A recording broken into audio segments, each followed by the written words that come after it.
Hey everyone, and welcome to the Ask Nicole weekly live stream where we talk about tech and marketing topics as they relate to small business. My name is Nicole Willett. I own Breaking Even Communications, which is an internet marketing company. And if you like this video, I hope you share it or decide to follow us or subscribe or whatever the action button is to keep in touch wherever you're seeing this. And if you want to see kind of more stuff from us, you can scroll back wherever you're watching this now. Although if you do like the idea of more organized video consumption, the YouTube channel has playlists, and all of our videos, in addition to 1,500 plus blog posts about just about every marketing topic you can think of, are on our blog as well. So those are two great places to check us out. So today's topic is all about Google Analytics 4. Now, chances are, if you are a Google subscriber like I am, you probably got an email or several emails or just general marketing communications in the last little while about Universal Analytics going away and needing to have Google Analytics 4. And I got enough communication that I was like, I should look into this. And so what I wanted to do today is, if you are not an internet person, but you have a website that has Google Analytics on it, I wanted to do a broadcast and talk a little bit about this change, what it means, and kind of the good things about it. Because let's face it, like, change is hard. I know you had Google Analytics for, in my case, over 10 years, and changing to a slightly new system feels annoying, but I think there is some good parts about this as well. So first thing is that there are two kinds of Google Analytics. One is the Google Analytics we've had by default up until, it sounds like, about 2020. This was, and now they're calling it now Universal Analytics. And chances are, if you've ever added a Google Analytics code to your website, or if you just looked at what your code is, it will say UA dash and then some number, which is your specific number that's specific to your website. Google Analytics 4 is this thing that's changing, right? So this is going to work a little bit differently, but it is going to provide data for your website as a free tool, much like Google Universal Analytics has done for you since whenever you started using it. Now, I will say that this isn't the first time I've heard about Google Analytics 4. If I was looking around, obviously I consumed a lot of YouTube videos and content to prepare for this. And I saw the first videos about it around 6-ish years ago, about the tag manager and stuff like that. And then I definitely saw an uptick in content around 3 years ago. But it looks like March, I think 23rd, Google made this big announcement that they were like, okay, we finally picked the day. We're finally moving over to this thing. And this other thing is going to be going away. So basically what you need to know is that this change is going to happen in July of 2023. I think it's July 1st of 2023. And after that, no more new data will come into your Google Analytics platform, right? It's just, it sounds like, from what I read on Google's FAQs, that you will have access. You'll be able to log in and download data or export it for about 6-ish months after that time period, until about October of 2023, because, historic data is important. So just, it's going away, but don't worry, you've got a little bit of time. I think the reason that Google made this announcement is because they want to give maybe people like me, who have hundreds of clients in Google Analytics, enough time to kind of move things over. And, if you do, for some reason, like, you want to set up tracking using Universal Analytics for now, and also GA4, you can have tracking for both, but you'll have to pick 2 separate tracking codes to be able to do that. And so you'll be in your Google Analytics and you'll pick, okay, I want to look at this codes report. I want to look at this codes report. So you can do both at the same time if you want to. For now, if you want to keep Universal Analytics as long as possible, but also make this transition, I think that's probably what we're going to end up doing on our end. So, you'd be a good company there. And you might be asking yourself, why would Google do this to us besides wanting to keep us on our toes? And it's a good question. And it sounds like, for the most part, there's a few reasons this change is happening. Number one is that Google Analytics currently only works on websites, the Universal Analytics. but the GA4, the Google Analytics 4, will also work in apps. And so, like, let's say, I don't know, you have a shopping website, right? And you have a website, and then you have an app that people can download and shop from, their phone or their tablet. And you're, getting obviously shopping data from the phone and tablet, or theoretically, people are making the purchases, but you don't know much about that with the current way that Google Analytics is set up. So, you'll have kind of deeper data. And then I think a really big reason why they're doing this is the privacy thing. So, Google Analytics 4 does not use cookies.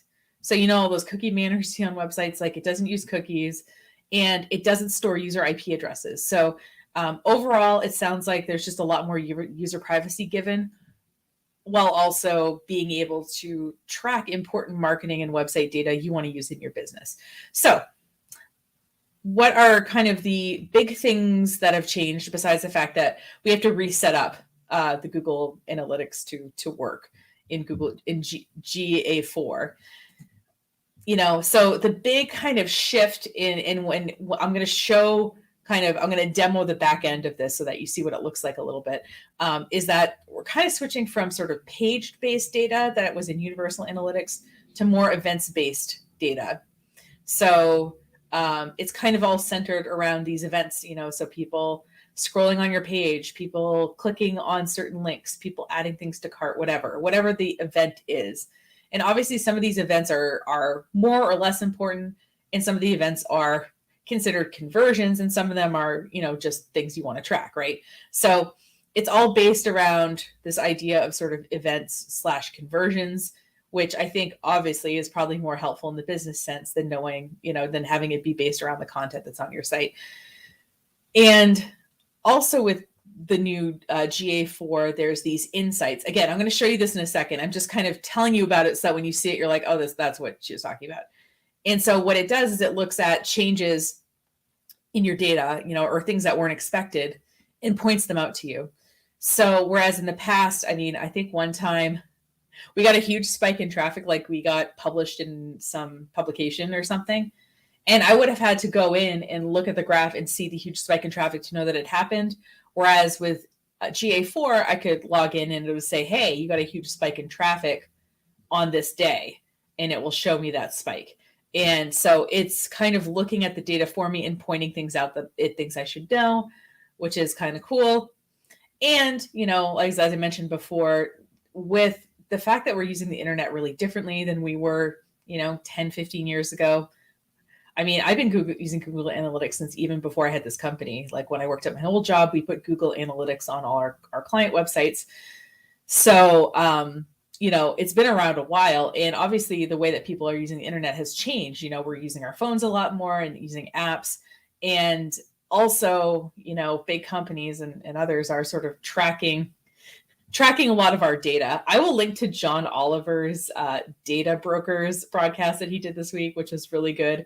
And within actually GA4, let's say you have two sister websites, you can actually set it up so that it tracks users as they move between the websites themselves, which wasn't possible, obviously, with Universal Analytics. Okay, so I keep talking about this. I've been talking for a while. Thank you for listening to me.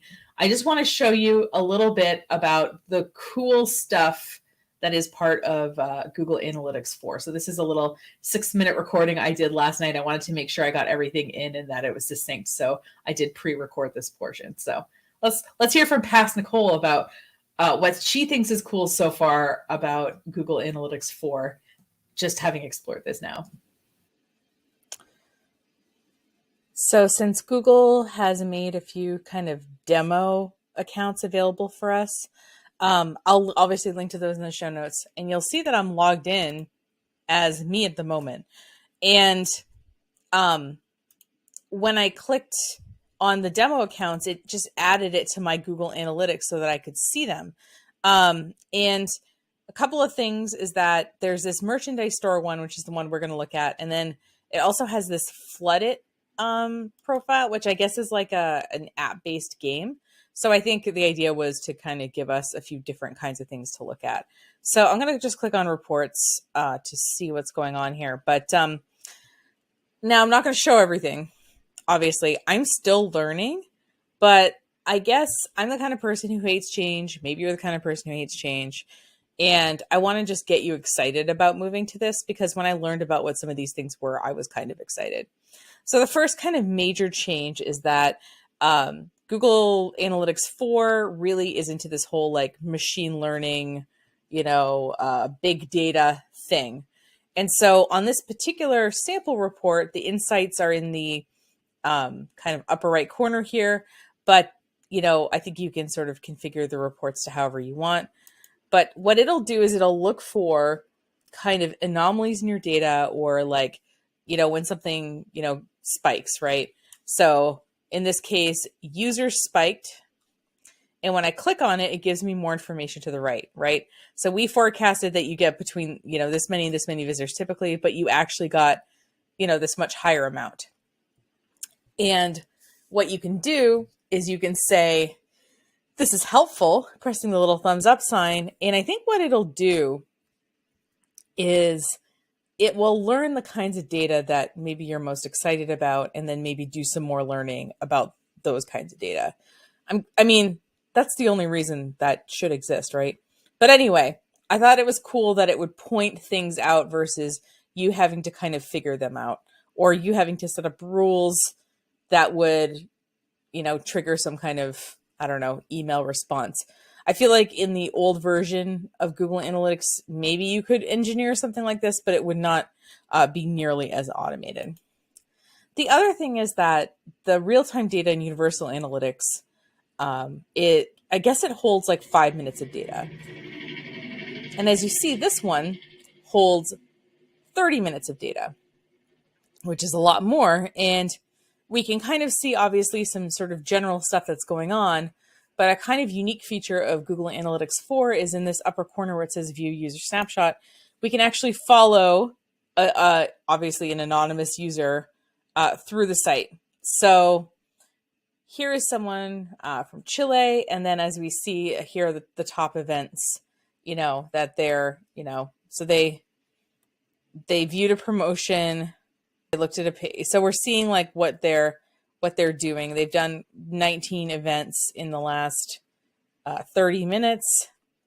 And we can probably see some more information about them. And like, let's say that we don't really want to check out this person. We want to check out a different person. We can hear someone from Malaysia, hear someone from the UK. And as you see, the stuff kind of changes.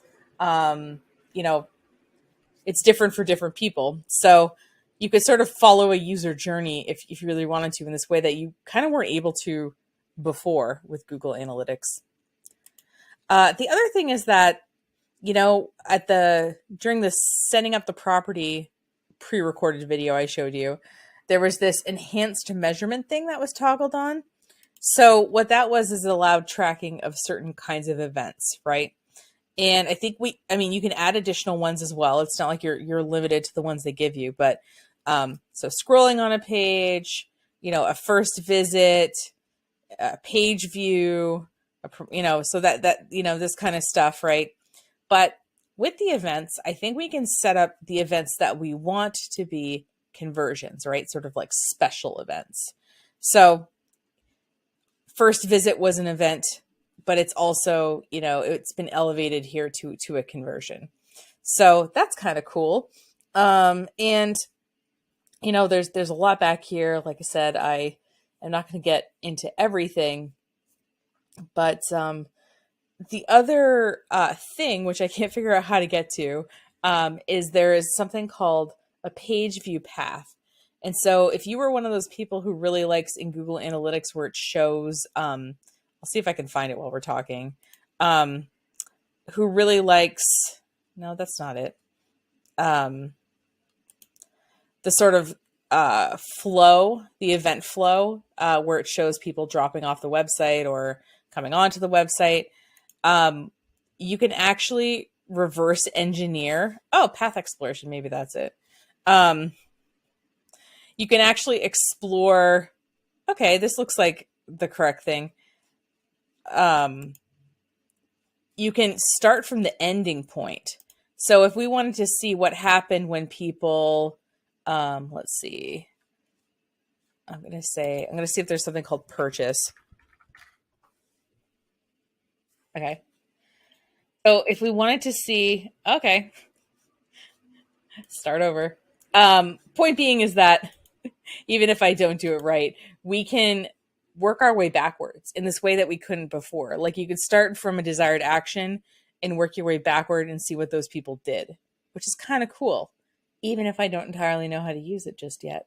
But yeah, so there is a lot of stuff back here, and there is definitely a bit of a learning curve, but I think that it'll be worth it overall because we'll be able to see some really cool data that is a little bit, I think, easier for a business person because we'll be able to see what's important to us and create these custom reports that look really cool, in my opinion. So yeah, so that's some of the cool stuff. And I forgot that I recorded a setup video, and I was originally going to show that one first. And at the last minute, I thought, oh, I'm going to show the cool features first. So I will play that toward the end. But point being is that there's some really neat stuff back there. And while the report does look really different, I think it will ultimately be more useful if we can get used to it. So you might ask yourself how this gets set up, and I will show you a video. But basically, you can put the tracking code directly into your website with JavaScript or something like JavaScript, like you did with Universal Analytics. Or what they're really obviously pushing for you to do is use the Google Tag Manager. And what that basically does is you make an account and you make a container, and the tags live in the container, and it gives you a central place to not only control things like your Google Analytics stuff, but you can also control things like your remarketing pixels and other sort of code you have on the site. And because you're loading a container with the stuff in it, it actually allows your site to load a little bit faster too. Now, just as a little caveat here, when you set up Google Analytics 4, the default length of time to store data is 2 months. And you can toggle it on. The longest time you can toggle on to is 14 months. So Universal Analytics, obviously, I mean, we've got years worth of data here. So it's not going to hold the data forever, just to let you know. But you will want to probably toggle it on to longer than 2 months. So let's take a look at the setup video before we officially close out here to show you how that happens. All right, so I'm pre-recording this ahead of time in case anything goes horribly wrong. See, this warning banner is why I was freaking out until I actually looked into this. And as you see, there's already like some insights that are showing up here for me, which is part of Google Analytics 4. I think they're trying to entice me to move my account over. So that's what we're going to do. So I'm going to follow the steps of the article that I linked. I'm going to click on admin, which is unfortunately behind the recording tool here. And in here, I'm going to create a new property. And this is, as you see, any new property I make is going to be a Google Analytics 4 property. So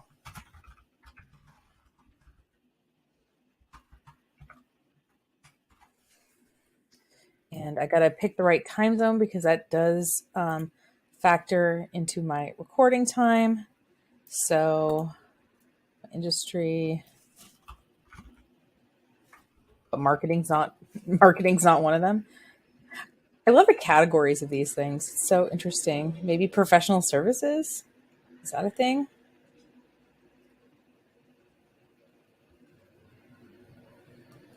All right, I'm just going to pick business and industrial, I guess.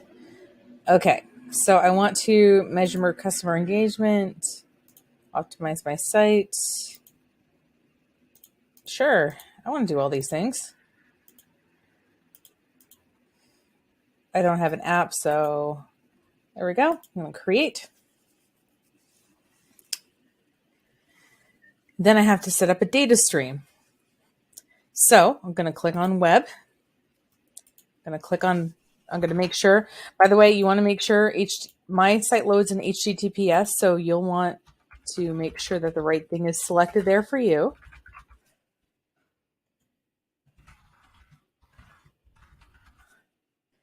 And I do want to turn on enhanced measurement because I like that it'll measure these things if I configure it correctly. So I'm going to click create stream. Now, obviously it doesn't know, right, that I've made this thing, but I haven't connected it to my website. And so what I'm going to do is I'm going to set up Google Tag Manager and add it that way.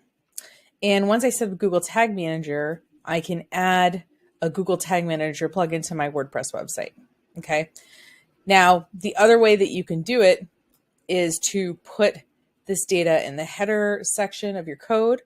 But some instructions I read did say if you do that, you have to do sometimes additional configuration to get some of these like enhanced feature. Well, maybe it's not the enhanced features, but to get some of the other stuff to work well, you'll have to do a little bit more custom programming. So it's easiest, it sounds like, to either use Tag Manager and hook Tag Manager in with a plugin, or to use Tag Manager directly on the site. And yeah, we'll do a second video on that one. So yeah, I mean, obviously I didn't get into how to, but that's what it is. You get the thing and then you set up Google Tag Manager and connect it to your site. And like I said, if you're using some, Squarespace, Wix, WordPress, if you're using some kind of website builder, there's probably an article about exactly how to do Google Tag Manager on your particular kind of website. So I thought that wouldn't be necessarily universally useful here. But yeah, I will say in that data stream that I set up, I think I should have clicked on the little gear and changed the data to not to store for 2 months, but to store for 14. So even like 2 days ago, Nicole, like I've learned more since then. So if you're doing this yourself, that's totally cool. There's tons of great tutorials with some detailed instructions, and I'll link to a couple of the favorite videos that I found in this process. But if you want to check and see like if you did it right, there is a Google Chrome extension that will show you if the tag is on your site collecting information. And in case you do have something figured out and maybe you try something else and then it seems to stop working, Google Tag Manager has version control, which means every time you make a change, it saves a version of your tags.